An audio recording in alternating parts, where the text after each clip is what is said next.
2000 साल पुरानी एक चीज पत्थर पे बनी हुई वो अभी तक वहां पे मौजूद है। स्टोन एज वाली बात नहीं है। आज 2023 है और ऐसी ऐसी टेक्नोलॉजीज हैं, आप उन चट्टानों को पीसेस में काट के जो कार्विंग्स हैं उनको आप निकाल सकते हैं। बुद्धिज्म की तालीम जो है पूरी दुनिया में फैल गई। और अब हम पाकिस्तान की बात करेंगे, चूंकि हम पाकिस्तान की तरफ हम वो कर रहे हैं। जीबी की तरफ बुद्धिज्म आया है। वो कैपिटल इनका था दूसरी तीसरी सदी में, पेशावर को इन्होंने अपना कैपिटल बनाया था।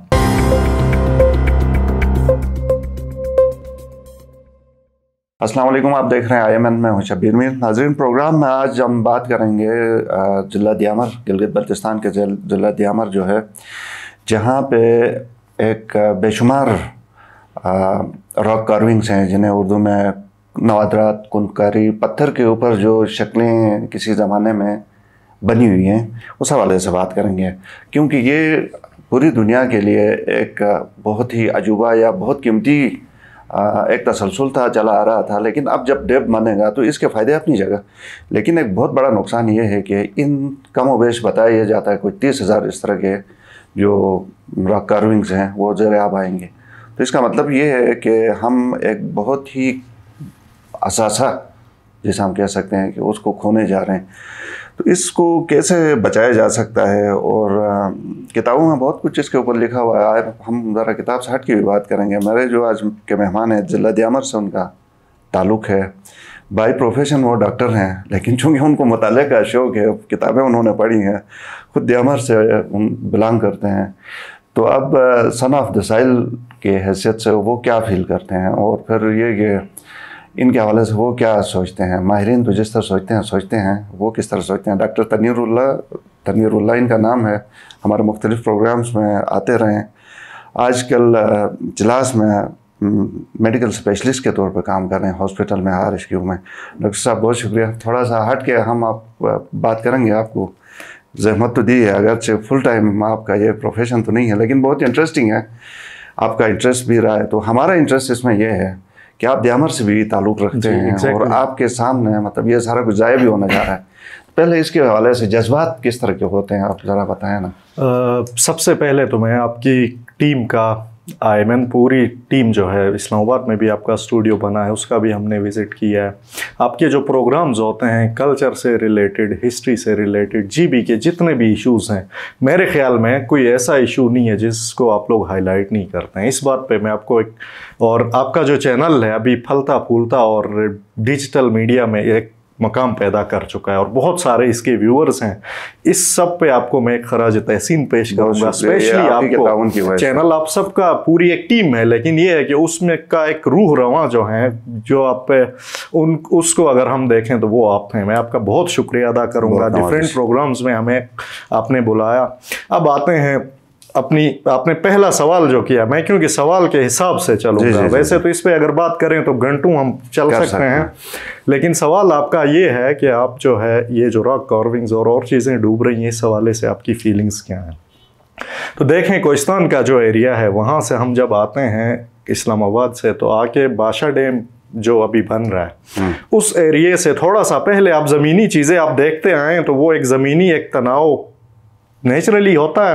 कोहिस्तान की ज़मीन अलग सी है, उससे मानसरा वाली साइड से अलग है। आते आते जब GB वाली साइड पे हम एंटर होते हैं तो पहाड़ के दूसरी तरफ कोहिस्तान आता है, इस तरफ जो है हमारा GB का एरिया शुरू होता है। बादशाह डैम ऐसी जगह पे बन रहा है। तो वहाँ जब एंटर होते हैं तो हमारी फीलिंग्स जो हैं वो शुरू होती हैं कि एक वक्त आएगा जब हम अपने बच्चों को हम बताएंगे कि ये जो एक वक्त था कि इस तरह एक रोड थी जो बादशाह डैम में गुजर गई, जिसमें जो है सबसे जो अहमियत के हामिल हैं वो लोगों की आबाओ अजदाद की कब्रें हैं, लोगों की ज़मीनें हैं। उसके अलावा तारीख़ी पस मंज़र को अगर हम देखें तो जो सबसे अहमियत की हामिल है वो जो है वो रॉक कार्विंग्स हैं, और डिफरेंट नवादिरात जो उस एरिए के डैम वाली साइड पे जो है ये चिलास से आगे शुरू हो जाती हैं, वो सारी उसमें डूब जाएंगी। तो एक इंसान लफ्ज़ों में जो है उस चीज़ को बयान नहीं कर सकता, ऐसी एक फीलिंग आती है। बिल्कुल। एक तो मुझे ये थोड़ा सा बताएं कि देखें, आज से ये 2री सदी 3री सदी, उससे पहले की भी ये नवादिरात है ना, इंसान सोचता है कि उस टाइम पे बिल्कुल ज़माने जाहिलियत ही था, कोई तालीम वालीम नहीं थी। तो पता नहीं किस तरह ये लोगों के पास वो फ़न था कि पत्थर को उन्होंने जैसे पता नहीं किस तरह के उसमें उन्होंने औजार इस्तेमाल किए होंगे, तो कितनी खूबसूरत उन्होंने और पक्की पायदार चीज़ें बनाई हैं जो आज तक चली हैं। और अगर ये ना डूबती तो पता नहीं कितनी सदियां और ये इन्होंने तो चलना था। तो नुकसान तो इससे अब बहुत बड़ा होगा ना, क्योंकि ना ये एक दफ़ा डूब जाएंगे अगर, तो कोई तहकीक इनके ऊपर मज़ीद नहीं हो सकेगी, कोई तहरीर नहीं हो सकेगी। लोग जो रिसर्चर्स पूरी दुनिया में, हमारे यहाँ पे तो रवाज नहीं है, दुनिया में तो है, तो लॉस तो बहुत बड़ा है। एग्जैक्टली लॉस तो इसका भी, इसकी थोड़ा सा मैं तारीख़ी पस मंज़र को ज़रा बयान करूँ। एशिया में जो है, सब कॉन्टिनेंट में बुद्धिज़्म का दौर जो है सदी ईस्वी से कब्ल मसीह की बातें हैं। कब्ल मसीह की, जब अशोका आया था दूसरी या तीसरी कब्ल मसीह के दौरान, उसने जो है अशोका की, अब कह लें कि अपनी मजहबी जो तालीमात थी या अपनी मजहब का जो एक फैलाव होता है, मजहब की तबलीग, तो बुद्धिज़्म की वो बड़ी स्ट्रॉन्ग थी। उसके हवाले से उन्होंने डिफरेंट जगहों पे अपने सेंटर्स कायम किए बुद्धिज़्म के, जिससे बुद्धिज़्म की तालीम जो है पूरी दुनिया में फैल गई। और अब हम पाकिस्तान की बात करेंगे, चूँकि हम पाकिस्तान की तरफ हम वो कर रहे हैं, तो पाकिस्तान में जो है इनका स्पेशली जब जो GB की तरफ बुद्धिज़्म आया है, वो कैपिटल इनका था दूसरी तीसरी सदी में, पेशावर को इन्होंने अपना कैपिटल बनाया था। उसके बाद सवात में आके, सवात में एक वादी है और तख्तबाई मर्दान में एक एरिया आता है, वहाँ पे इनके सेंटर्स थे, वहाँ से इनको तालीम भी दी जाती थी अपनी बुद्धिज़्म की। इसी तरह फिर आके दारेल में एक यूनिवर्सिटी बनी, और उसके बाद जो है एक शारदा में भी बुद्धिज़्म की यूनिवर्सिटी बनी हुई है कश्मीर में। तो वो बेसिकली उसको आजकल के दौर में हम लोग यूनिवर्सिटी कहते हैं ना, दरसगाह जो भी थी, लेकिन वो बेसिकली बुद्धिज़्म की जो तालीम थी वो देते थे। क्योंकि एक माशरे को आपने चेंज करना हो तो आप बाय फोर्स चेंज नहीं कर सकते हो, आपने तालीम। तो इस वजह से फिर आते आते GB में जो है ये जो रॉक कार्विंग्स हैं, ये इनके नक्शो नगार ये जो बने हैं तीसरी से सातवीं सदी तक, और इवन तीसरी से सातवीं सदी में GB में बुद्धिज़्म का एक आप कह लें कि दौर था।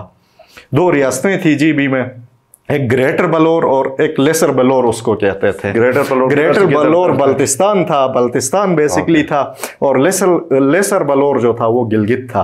और ट्रेंड ये था, राब्ते उस टाइम इस तरह की कम्युनिकेशन तो थी नहीं, तो रियासतों को एक साथ चलाने के लिए जो ग्रेटर बलोर वाले हुक्मरान थे स्कर्दू के, उन लोगों का ये था कि वो लोग गिलगित वालों के साथ आपस में रिश्ते करते होते थे।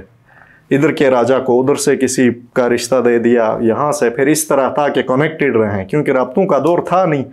तो तीसरी से जो सातवीं सदी है, उस सदी में ग्रेटर और लेसर बलोर के हुक्मरानों ने जो बुद्धिस्ट उस टाइम बन गए थे अशोका की उस तबलीग और उस चीज़ की वजह से, तो होते होते इस सदी में उनमें जो फाइनेंशियली बहुत थोड़े से स्ट्रॉन्ग थे, उन लोगों ने फाइनेंसिंग की है इवन ये रॉक कार्विंग्स के लिए, जिनके नक्शो निगार अगर हम देखें तो बादशाह डैम में एक बहुत बड़ा एक हिस्सा इसका आ जाता है। उसके अलावा मंठल रॉक आपने नाम सुना होगा, बल्तिस्तान में मौजूद है, मंठल वादी में, वो भी इसी की एक आप कह लें कि इसी की नक्शो नगूर है। और इसके अलावा जो है हुंजा वाली साइड पे आप जब जाते हैं तो गनिश से थोड़ा सा आगे अताबाद से पहले वो एरिया भी इसी चीज़ का जो है, और इसको जो है बहुत ज़्यादा तारीख़ी अहमियत हासिल है, क्योंकि 2000 साल पुरानी एक चीज़ पत्थर पर बनी हुई वो अभी तक वहाँ पर मौजूद है। ओरिजिनल नहीं, कलर चेंज हुआ है, मौसम डिफरेंट आते गए हैं मौसमी तगय्युरात की वजह से, लेकिन स्टिल एक बहुत बड़ा असासा जो है वो बहुत मौजूद है उन साइट्स पे। कुछ साइट्स पे मैं खुद पर्सनली जाके मैंने विज़िट भी किया है, उनमें से शारदा जो यूनिवर्सिटी है मैं पर्सनली गया हूँ, मैंने विज़िट किया है। दारेल में फुगज यूनिवर्सिटी जो है उसके तो रिमेन्स ही रह गए हैं। सिर्फ ये है कि ईंटें, जैसे वो पुरानी कच्ची ईंटें नहीं होती थी उस तरह का ऐसे लगता है कि यार कोई पुरानी इसमें वो थी, लेकिन जो शारदा वाली है वो बनी है पत्थर से, तो उसके रिमेन्स काफ़ी अच्छे हैं और बड़ा बेहतरीन उसका वो है। और उसके अलावा जो है ये हुंजा वाली साइड पे हैं, चिलास में आप चिलास शहर को क्रॉस करके आगे थलपंड एक पुल आता है, उसके इस पार भी दरिया के उस पार भी ये चीज़ें मौजूद हैं। और स्कर्दू की तरफ आप जाएं तो मंठल वादी में जो है ये चीज़ें मौजूद हैं। तो मुझे ये बताइए कि अब इतना कुछ है और हम देख रहे हैं कि ये शायद अब हम लूज़ करने जा रहे हैं, लेकिन फिर हमारे पास कोई ऐसा इंतज़ाम भी तो नहीं है कि हम इतनी बड़ी बड़ी चट्टानों को उठा के किधर लेके रखें और किस तरह बचाएं। ये तो हो भी नहीं सकता है। तो आप क्या समझते हैं कि इस हवाले से देखें, बड़ी चट्टान जब आप कहते हैं ना, तो वो एक स्टोन एज वाली बात नहीं है। आज 2023 है और ऐसी ऐसी टेक्नोलॉजीज़ हैं, आप उन चट्टानों को पीसेस में काट के जो कार्विंग्स हैं उनको आप निकाल सकते हैं। और मैं जो है गवर्नमेंट को भी और जो टूरिज़म डिपार्टमेंट में उसको भी और जो नवादिरात को भी और जो तारीख़ी चीज़ों को सेव करते हैं वो उन आर्कियोलॉजिकल साइट्स पे जो है बड़ा काम करते हैं, उन लोगों से मैं ये गुजारिश करूँगा, देखें उसी स्टोन को जो है आप काट करके निकाल सकते हो। जितनी भी बड़ी रॉक है, पूरी रॉक उठाने की नहीं ज़रूरत, सिर्फ जो रॉक कार्विंग्स हैं उनको उठाएं वहाँ से। उसके अलावा आप चिलास आपने अगर विज़िट किया है तो वहाँ पे एक किला भी बना हुआ है 1870 का, जो आजकल पुलिस जो है थाने के तौर पे यूज़ कर रही है। साथ में नई बिल्डिंग भी बनी है। तो मैं जो समझूंगा वो थाने से ज़्यादा अहम वो किला जो है उसकी तारीखी अहमियत है। वहाँ से जो रॉक कार्विंग्स हैं उसका भी एक जितना ईजिली वहाँ से आ सके कटिंग करके वो भी वहाँ आ जाए। और जो पुलिस का थाना है वो कहीं और फिजिबिलिटी देख के, गवर्नमेंट के पास 1000 ऑप्शंस होते हैं, शिफ्ट करें और एक वहाँ तारीखी एक ऐसा म्यूजियम बनाएं जिससे पूरी दुनिया अट्रैक्ट हो। अभी अल्तित फोर्ट को आप देख लें, मैं एग्जांपल देता हूँ आपको। सरीना वाले उसको चला रहे हैं, ठीक है, उसकी जो है मेंटेनेंस होती है, उसकी सारी चीज़ें तारीखी, उसकी अच्छी खासी अहमियत है। तो उसको आप देखें कितने लोग उसको विज़िट करते हैं क्योंकि उसको एक इम्पोर्टेंस मिली हुई है। और सरीना वाले जो है उसकी मेंटेनेंस प्रॉपर करते हैं, जो डैमेज होने वाली चीज़ें उनको उससे बचाते हैं और जो तारीखी अहमियत की हामिल चीज़ें हैं वो वहाँ पे मौजूद हैं। लेकिन ये जो गिलगित बल्तिस्तान में हमारी जो हुकूमत है जो भी है, इसके पास इतने वसाइल भी नहीं होते हैं। तो ये जो आप बता रहे हैं ये तो बड़ा आइडियल है। इसको किस तरह मतलब पाए तकमील तक पहुँचाया जाए? इसका प्रपोजल कोई बना के कोई जगह सेलेक्ट करके, हो सकता है ये भी एक बहुत बड़ी ज़बरदस्त इन्वेस्टमेंट होगी ना। अगर जो जिस तरह आप बता रहे हैं 30,000 रॉक्स तो शायद नहीं उठा सकें, कुछ अगर उनमें से सिलेक्ट करके किसी ऐसी जगह पे ला के उसकी इतनी प्रमोशन हो कि पूरी दुनिया से लोग कहें वाह वाह यार ये तो नवादरात हैं, देखें वाकई इधर जाना चाहिए। एग्जैक्टली देखें जो तारीखी अहमियत की हामिल चीज़ है ना, उस पे दुनिया से पैसा लाना कोई मुश्किल काम नहीं है। शर्त यह है कि आपका प्लान अच्छा हो, जो तारीखी चीज़ें हैं उनकी हकीकत आप जो है जिन डोनर से आपने पैसा लेना है उन तक आया कर दें कि इन चीज़ों की ये अहमियत है। और एक बेहतरीन किस्म का अगर प्लान बनाएं तो दुनिया की जो है दुनिया के बहुत सारे NGOs इस पे काम कर रहे हैं, तो वो फंडिंग भी इवन कर सकते हैं। तो इसका तरीक़ाकार आपने बिल्कुल सही बताया कि एक प्रॉपर प्लान के साथ एक प्रोजेक्ट टाइप आप कह लें कि वो पहले बना के जो नवादिरात हैं उनको निकालने के लिए उस इशू को हाईलाइट करके, बुद्धिज़्म जो है, बुद्धिज़्म के ऐसे ऐसे अभी मुल्क हैं जहाँ पे मतलब बुद्धिज़्म की जो साइट्स हैं वो विज़िट करना ही उनकी तबलीग है। जैसे हम खाना काबा जाते हैं, उसके अलावा जो है ये बैतुल मुक़द्दस जाते हैं, इसी तरह उनका जो है रिलीजियस टूरिज़्म के हवाले से अगर गवर्नमेंट ऑफिशियली बात करे तो जो बुद्धिस्ट हैं वो खुद इस चीज़ पे इन्वेस्ट करेंगे। सही। लेकिन एक चीज़ हमने ये देखी है तसलसल के साथ, इस तरह के नवादरात या जो हमारा रॉक कार्विंग्स जो भी हैं, पेंटिंग्स जो भी कहें इनको, उस टाइम की पूरी दुनिया में है, लेकिन इसके बावजूद भी इस तरह इनके ऊपर तवज्जो, शायद अगर मैं गलत हूँ तो मेरी आप करेक्शन करें, इस तरह दुनिया ने तवज्जो नहीं दी है इनके ऊपर। पाकिस्तान में तो पाकिस्तान जब से बना है तब से तो ये हैं, तो आज तक बस हम इनके ऊपर हमने कभी सोचा ही नहीं है कि इनसे कोई फ़ायदा उठाया जाए ना, टूरिज़्म ही, रिलीजियस टूरिज़्म। तो ये इस तरह पड़े हुए हैं। अब आगे अगर इनसे कोई ऐसा प्लान होता जिससे इनकी इनकम आ रही होती है तो शायद इसको कंटिन्यू करने के लिए लोग सोचते, या जो भी हुकूमत आती, तो वो तो हमसे नहीं हुआ है। तो अब बस ये सोच रहे हैं कि उधर पड़े हुए थे, उनका कोई फ़ायदा नहीं था, तो अब गए तो भी क्या नुकसान है। बस नहीं, उसकी रीज़न ये है, मैं आपको रीज़न बताता हूँ। देखें दुनिया में जितनी भी कौमें गुजरी हैं, जितने भी मज़ाहिब गुजरे हैं, जितनी तारीख़ी इम्पोर्टेंस चीज़ें गुजरी हैं, एक आता है उसका उरूज, उसके बाद जब आहिस्ता आहिस्ता आके फिर जवाल की तरफ जाते हैं। इसी तरह बुद्धिज़्म का उरूज 3री सदी, पहली सदी से शुरू हुआ, इधर आके 3री सदी, 7वीं 8वीं सदी तक उरूज में थे बुद्धिस्ट जो है। उसके बाद होते होते आहिस्ता 13वीं सदी में हमारी जीबी में इस्लाम आया है, तो उसके बाद फिर वो डिक्लाइन होना शुरू हो गए। दूसरा ये है कि ये अफ़गानिस्तान में भी इस तरह के बुद्धिज़्म के आसार मौजूद हैं, तो उसमें तालिबान ने जो है कुछ लोग वो डिस्ट्रॉय भी किए हैं, शायद आपके इल्म में हो। तो वो फिर एक आप कह लें कि मज़ाहिब में जो है डिफरेंट एक आप कह लें कि कंट्रास्ट, और वो उसकी वजह से जो है वो भी डैमेज हुई है, और इसी वजह से उन चीज़ों को फिर वो अहमियत नहीं मिली है। लेकिन इस्लाम तो यही कहता है ना कि दूसरों के मजहब को अपने रिस्पेक्ट देनी है, खुद को इतना बेहतर करना है कि वो आ जाएं।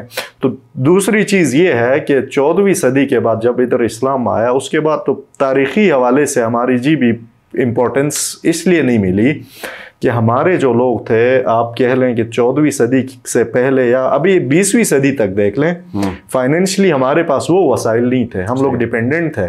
तो जब इंसान बेसिक नीड्स पूरी होती हैं ना, तो फिर उससे आगे का सोचता है। सही। तो अभी तक तो हम बेसिक नीड्स के पीछे लगे हुए थे।